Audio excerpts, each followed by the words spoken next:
अच्छी प्रिय बात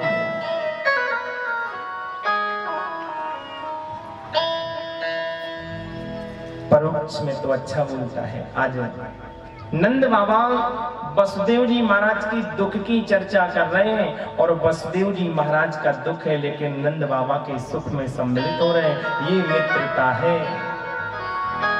मित्र का दुख यदि छोटा सा भी है उसका बड़ा मानकर उसका निदान करें, अपना दुख बड़ा भी है तो छोटा बना के करें। ये मित्रता है।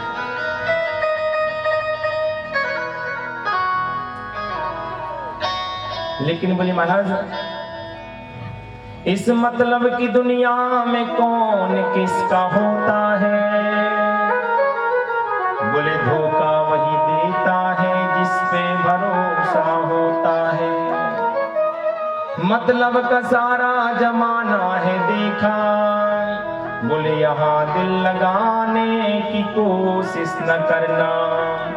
बड़े स्वार्थी है ये परिवार वाले, अपना बनाने की कोशिश न करना। मित्र कौन है? बोले जो मित्रता निभाए। आज के समाज का तो बस यही एक जाप है, हाय पैसा पैसा माई बाप है। किसी के जीवन में कोई जब सुख आए तो हमें उसमें सम्मिलित होना चाहिए। भैया खुशी मनाओ, आनंद मनाओ, उत्सव मनाओ, और लेकिन जब दुख आए तो उसमें भी सम्मिलित हो। सहानुभूति। ये भागवत की कथा मरना सिखाती। क्या सिखाती है? मरना। और बोले राम कथा क्या सिखाती? बोले जीना सिखाती। भागवत की कथा राजा परीक्षित ने एक बार सुनी, उद्धार हो गया, कल्याण हो गया। एक बार कथा सुनी भयो परीक्षित पार, और हम जहां के तहां रहे सुनी अनेकों बार। क्यों? हम सुनते तो यहां से हैं पर यहां हृदय में नहीं उतार, यहां से सुन के बाहर निकाल देते। आज नंद बाबा वसुदेव जी महाराज दोनों आपस में बड़ी सुख दुख की चर्चाएं की, बड़े प्रसन्न हुए।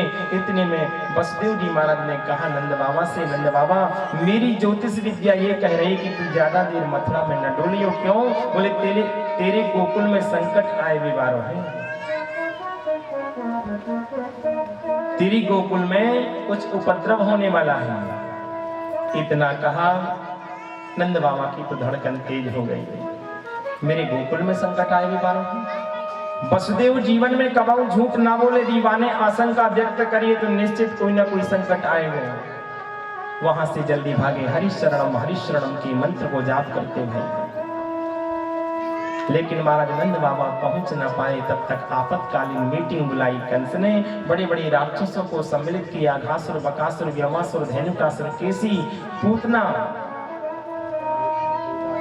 और कहा बोले देखो मैं नहीं चाहता कि मेरा शत्रु बड़ा होकर के हमें मारे। जाओ ब्रजमंडल में फैल जाओ, जहां पर जितने बच्चे जन्म ले रहे हैं उन सबको मार दो और मेरा शत्रु भी मर जाएगा। दैत्य बोले महाराज, राक्षस बोले हमको घर में कौन घुसने देगा। पूतना जी खड़ी हो गई, महाराज मैं जाऊंगी। तुम कैसे जाओगी? बोले महाराज जहां पर भी उत्सव मन रहा होगा बच्चों का, मैं वहां पर जाकर के बालक को लेकर के पलना से अपना स्तनपान कराऊंगी, स्तनों में कालकूट विष लगा करके जाऊंगा। कंस ने कहा बोले तुमको घर में कौन घुसने देगा। इतने बड़े तुम्हारे नाखून, इतना बड़ा विभत्स तुम्हारा ये काला काला चेहरा, इतने बड़े बड़े तुम्हारे दांत 2-2 इंची के महाराज, इतने बड़े बड़े नाखून। क्योंकि जो राक्षस थे ना महाराज वो बहुत बड़े थे। प्रेम से बोले राधे राधे, लंबे चौड़े हट्टे कट्टे। पूतना बोली महाराज रही बात नाखूनों की तो काट के छोटे कर लूंगी, रही बात चेहरा की तो बोले पलिस्तर लगा के चली जाऊंगी, और रही बात तो बोले घूंघट लगा लूंगी। अब घूंघट में कौन देखे कि देवी है कि राक्षसी है कि पूतना है कि कोई ब्राह्मणी है। प्रेम से बोलो राधे राधे। कंस ने कहा वो तो ठीक है पर तुम कैसे जाओगी अंदर, तुमको घर में कौन घुसने देगा। कैसे मारूंगी? बोले अपने स्तनों में कालकूट विष लगा करके जाऊंगी, जहां पर बालक सो रहा हो उसको पलना से उठाऊंगी, स्तन पिलाऊंगी, बालक पीने लगेगा, जहर जैसी मुख में जाएगा, मर जाएगा तो पलना में डाल के भागाऊंगी, मुझे कौन पकड़ेगा? देखिए घूंघट का प्रचलन ये भारत की नारियों का नहीं, माताओं का नहीं। घूंघट का प्रचलन कब से आरंभ हुआ?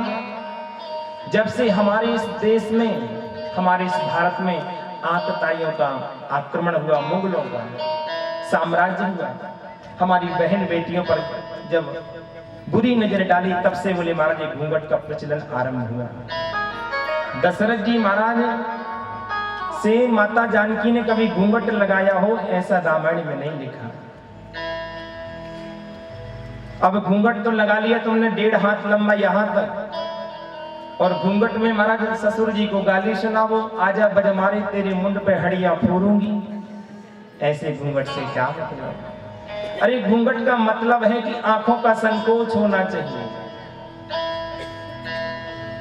घूंघट ये भारतीय संस्कृति की देन नहीं है, आंखों का संकोच है।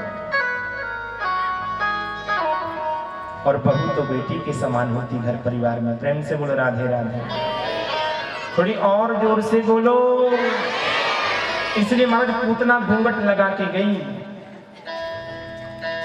अब पलना में कन्हैया सो रही थी, मैया पलना झुला रही थी, पूतना इतने में आ गई। पूतना मतलब ये बाल घात नहीं था। पूतना लोक बालग्नि राक्षसी रुधिरासना जिघांसयापि हरये स्तनं दत्त्वा पृषद्गतिम्। पूतना बाल घात नहीं। पूतना गई वहां पर जहां बधावा हो रहा था। पूतना गई वहां पर जहां बधावा हो रहा था। यशोदा का प्यार ललना पलना में सो रहा था। यशोदा का प्यार ललना पलना में सो रहा था। यशोदा का प्यार ललना पलना में सो रहा था। यशोदा का प्यार ललना पलना में सो रहा था। पूतना गई वहां पर जहां बधावा हो रहा था। पूतना गई वहां पर जहां बधावा हो रहा था। पूतना गई वहां पर जहां बधावा हो रहा था। पूतना वहां पर जहां बधावा हो रहा था। का प्यार ललना पलना में सो रहा था।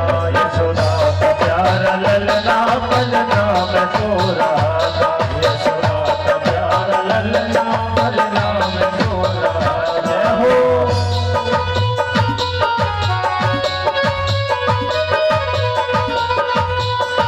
बड़े भाव से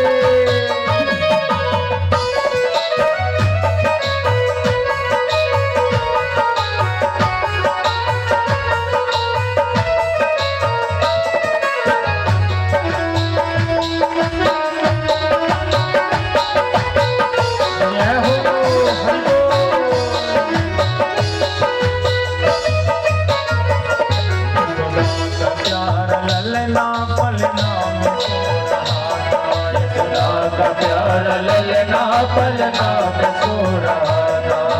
यशोदा का प्यार ललना पलना सो रहा था। यशोदा का प्यार ललना पलना में सो रहा था। पूतना गई लेकिन हमारा अब तक उसका घूंघट लगा था। ब्रजवासी बोले भैया रास्ता दे दो जाए, कोई इंद्र की इंद्राणी आई होगी। ब्रजवासी साइड में हो गए, भैया जाओ जाओ। ब्रजवासी देखने लगे, ओहो लगता स्वर्ग से आई है। एक बोला भैया मुझे तो ऐसा लगे, बोले बैकुंठ से श्री लक्ष्मी जी आई हैं शायद। सुंदर लक्ष्मी का रूप बना के गई। कौन? बोले पूतना, सुंदर श्रृंगार करके। इतने में यशोदा दूर से देखने लगी, टुकर टुकर। पूतना बोले अरे बहना ऐसे कैसे देख रही, मुझे ना पहचानो? अरे बहना यशोदा यशोदा बोली आओ आओ बहना आओ आओ स्वागत है। अब यशोदा कैसे कह दे कि तू कहां से आई, कौन कैसी मेरी बहन है। यशोदा जी ने सोची लगता है कोई चचेरी ममेरी फुफेरी होगी। स्वागत किया, आओ आओ बैठो।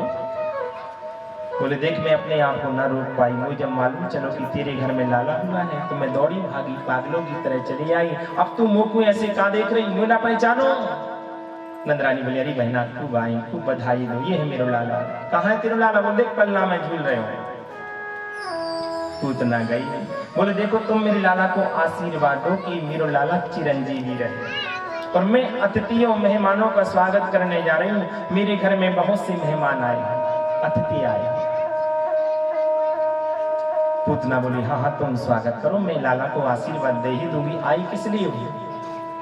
इतने में मैया जाती बाहर, मेहमानों के स्वागत में पूतना आई। जैसे महाराज घूंघट को उठाया, भगवान ने नेत्र बंद कर दिए।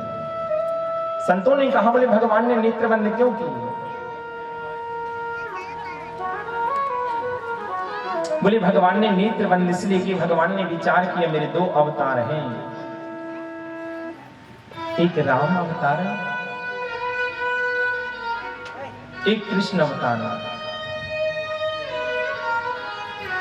सबसे पहले मुझे बोले दोनों अवतारों में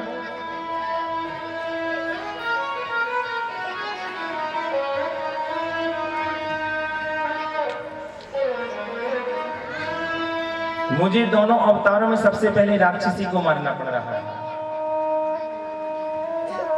भगवान राम ने किसको मारा? पहले प्रेम से बोलो राधे राधे, थोड़ा और जोर से बोलो। भगवान राम ने सबसे पहले ताड़का को मारा और भगवान श्री कृष्ण ने जो आए हैं मौसी बन के, प्रेम से बोलो राधे राधे। जैसे घूंघट महाराज उठा लिया, भगवान ने नेत्र बंद कर लिए। भगवान ने विचार किया कि देखो मैं ऐसी पापनी पूतना को मैं देखना नहीं चाहता। सभी ब्रिज के लोग बोले मुझे माखन खिलाने के लिए, लाड़ लड़ाने के लिए, दुलार करने के लिए कितने उतावले हो रहे हैं, और ये मौसी जी मुझे जहर पिलाने के लिए आई है। जहर पीना मेरी बस की बात नहीं। ये जहर तो बोले भगवान शंकर ने पिया था, इसलिए भगवान शंकर का ध्यान किया। भगवान श्री कृष्ण ने पल्ला में लेट कि हे बोले बाबा